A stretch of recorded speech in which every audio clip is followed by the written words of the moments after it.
ओम नमो भगवते वासुदेवाय. तर आपण श्रीमद भागवत महापुराण पाहत आहोत आणि त्यातील हा आपला 6वा स्कंद. 6व्या स्कंदातील अध्याय 18. 18व्या अध्यायामध्ये आपण आदिती आणि दितीच्या संततीचे तसेच मरुद्गणांच्या उत्पत्तीचे वर्णन पाहणार आहोत. श्री सुखदेव म्हणतात, सावित्याची पत्नी कृष्णी हिच्यापासून सावित्री, व्याहुती, त्रयी, अग्निहोत्र, पशु, सोम, चातुर्मास्य आणि पंचमहायज्ञ अशी 8 संताने झाली. हे राजा, भागाची पत्नी सिद्धी हिला महिमा, विभू आणि प्रभू हे 3 पुत्र आणि आशिष नावाची एक कन्या झाली. ही कन्या सुंदर आणि सदाचारिणी होती. धात्याला कुहू, सिनीवाली, राखा आणि अनुमती या नावांच्या 4 पत्न्या होत्या. त्यांच्यापासून अनुक्रमे सायंदर्श, प्रात आणि पर्णमास हे 4 पुत्र झाले.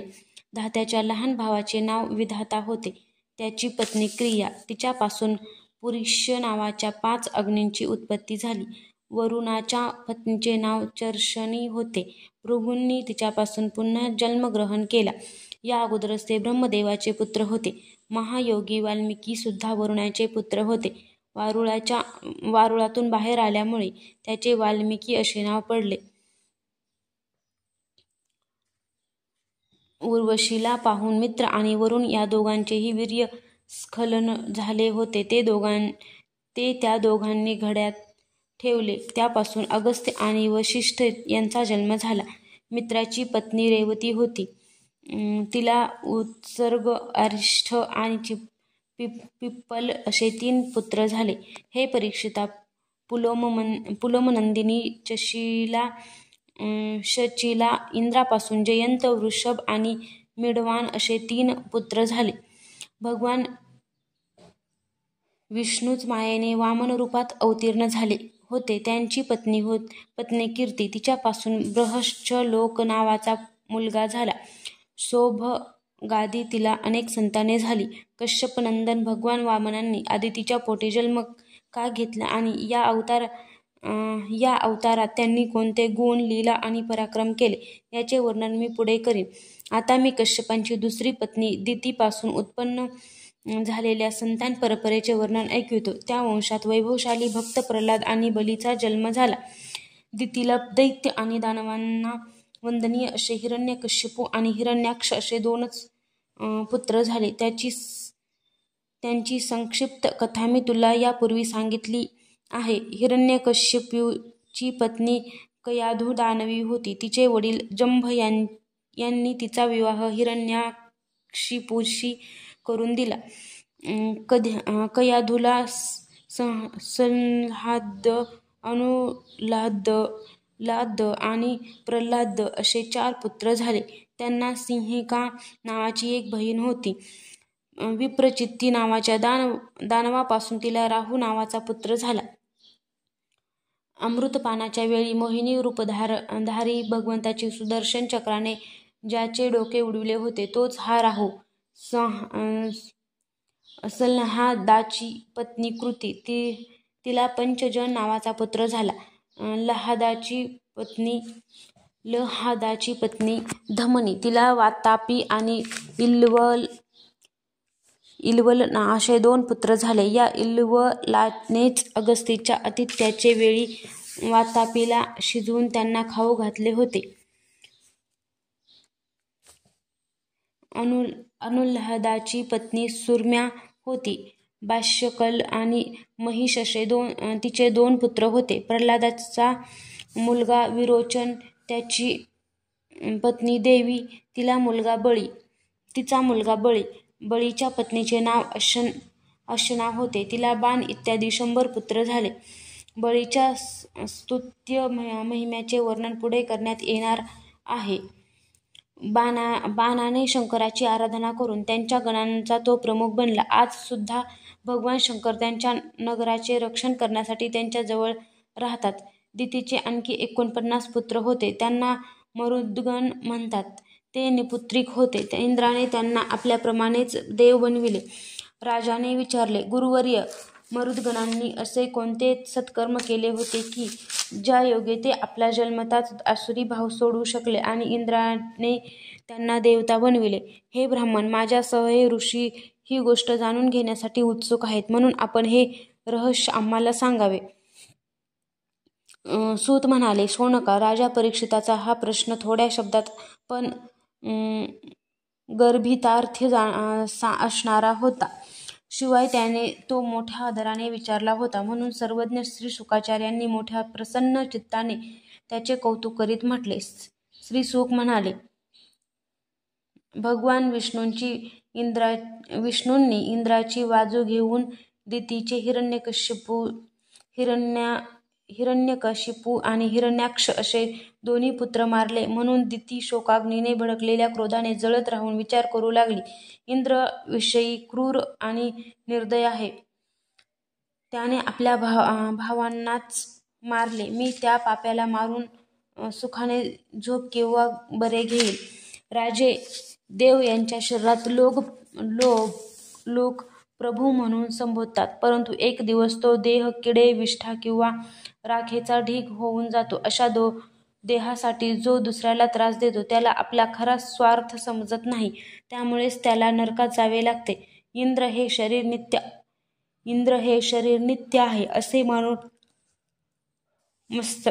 मस्तवाल झाला आहे, म्हणून जो इंद्राची घमेंड जिरवील असा पुत्र मला व्हावा असा विचार करून दिती सेवा, शुश्रूषा, विनय, प्रेम आणि इंद्रिय निग्रह या उपायांनी आपल्या पतीला नेहमी प्रसन्न ठेवू लागली. हे राजा, पतीच्या मनातील भाव जाणणारी ती अत्यंत मनमोहक असे मधुर भाषण आणि हास्ययुक्त प्रेमकटाक्ष यांनी त्यांचे मन जिंकून घेत असे.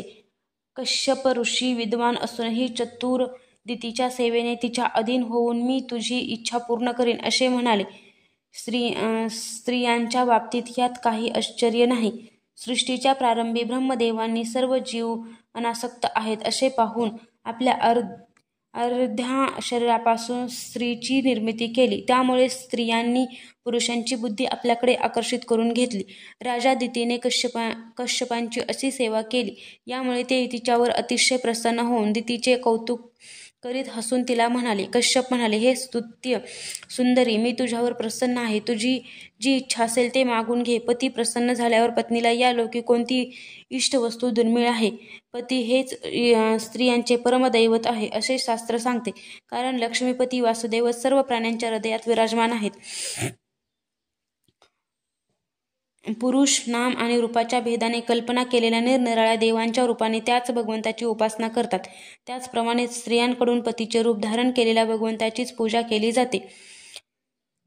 म्हणून हे प्रिये, कल्याण इच्छिणाऱ्या पतिव्रता स्त्रिया अनन्य भावाने आपल्या पतिरूप ईश्वराचीच पूजा करतात. हे कल्याणी, तू अशाच भावाने भक्तीने माझी सेवा केली आहेस, म्हणून मी तुझ्या सर्व इच्छा पूर्ण करीन. उलटांना हे भाग्य अत्यंत दुर्लभ आहे. दिती म्हणाली, ब्राह्मण, आपण जर मला वर देऊ इच्छित असाल तर ज्याने माझे 2 पुत्र मारून मला निपुत्रिक केले त्या इंद्राला मारील असा एक अमर पुत्र मला द्या.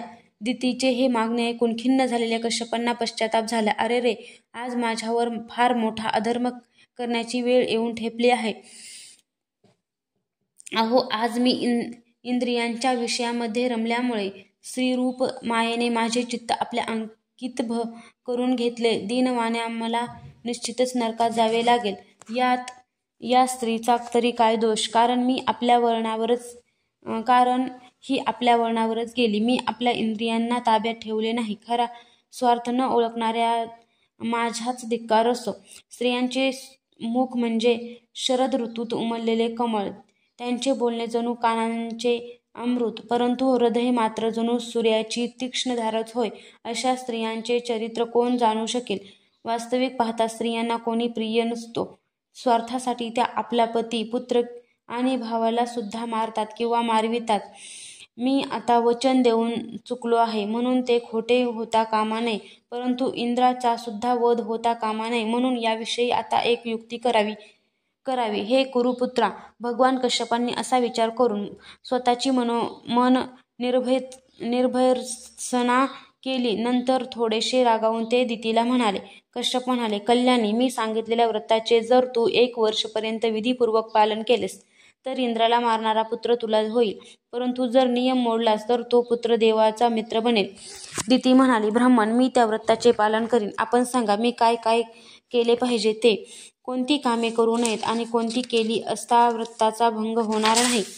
कश्यप म्हणाले, या व्रतामध्ये कोणत्याही प्राण्याची हिंसा करू नये, कोणाला शाप देऊ नये, खोटे बोलू नये, नखे किंवा केस कापू नयेत आणि कोणत्याही अशुभ वस्तूला स्पर्श करू नये, पाण्यात प्रवेश करून स्नान करू नये, रागावू नये, दुर्जनांशी बोलू नये, न धुतलेले वस्त्र नेसू नये आणि दुसऱ्याने घातलेली माळ कधीही घालू नये, उष्टे खाऊ नये, भद्रकालीचा प्रसाद किंवा मांसयुक्त अन्न खाऊ नये, शूद्राने आणलेले आणि रजस्वलेने पाहिलेले अन्नही खाऊ नये, तसेच ओंजळीने पाणी पिऊ नये, काही खाल्ले असता तोंड न धुता राहू नये, संध्याकाळी केस मोकळे सोडून वेणी फणी न करता बडबड करत आणि अंगावर वस्त्र न घेता घराच्या बाहेर पडू नये, पाय धुतल्याखेरीज अपवित्र अवस्थेमध्ये ओलेत्या पावलांनी उत्तर किंवा पश्चिम कडे डोके करून दुसऱ्यांबरोबर नग्नावस्थेत तसेच दोन्ही संध्याकाळी झोपता कामा नये, नेहमी पवित्र राहावे, धुतलेले वस्त्र नेसावे,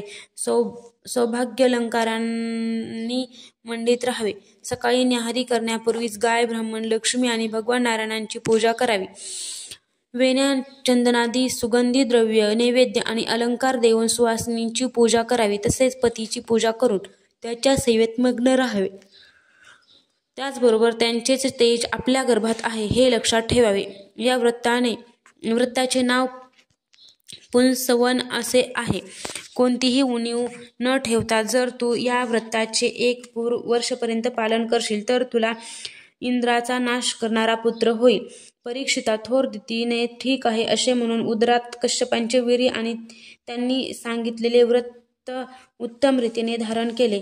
इंद्राने आपली मावशी दिती हिचे मनोगत जाणून अतिशय शहाणपणाने गुप्तपणे दितीच्या आश्रमात येऊन तो तिची सेवा करू लागला.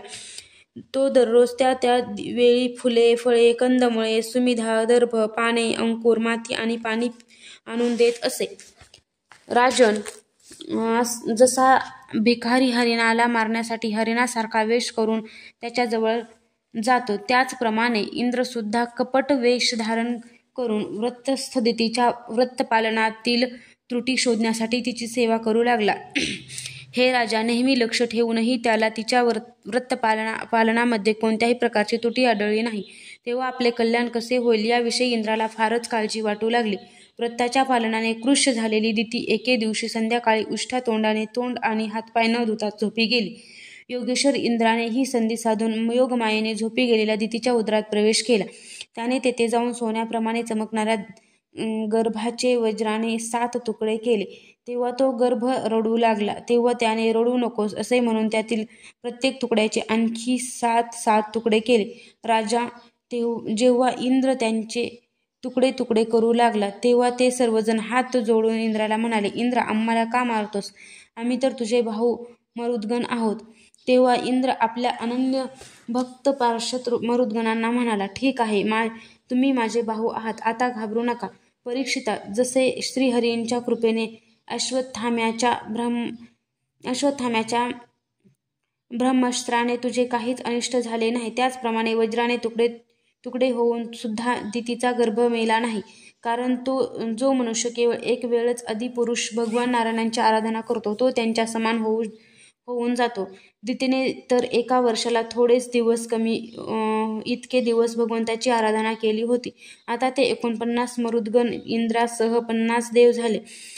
इंद्राने सुद्धा मातेमुळे त्यांना आलेला दैत्यत्वाचा दोष दूर करून त्यांना सोमपान करणारे देव बनविले. दितीने उठून पाहिले की तिची अग्नीप्रमाणे तेजस्वी 49 बालके इंद्राबरोबरच आहेत. सुंदर स्वभावाची दिती हे पाहून संतुष्ट झाली. नंतर इंद्राला संबोधून ती म्हणाली, बाळा, तुम्हा आदितीच्या पुत्रांना भयभीत करणारा पुत्र उत्पन्न व्हावा या इच्छेने मी या कठीण व्रताचे पालन करीत होते. मी फक्त एकाच पुत्रासाठी संकल्प केला होता, मग हे 49 पुत्र कसे झाले?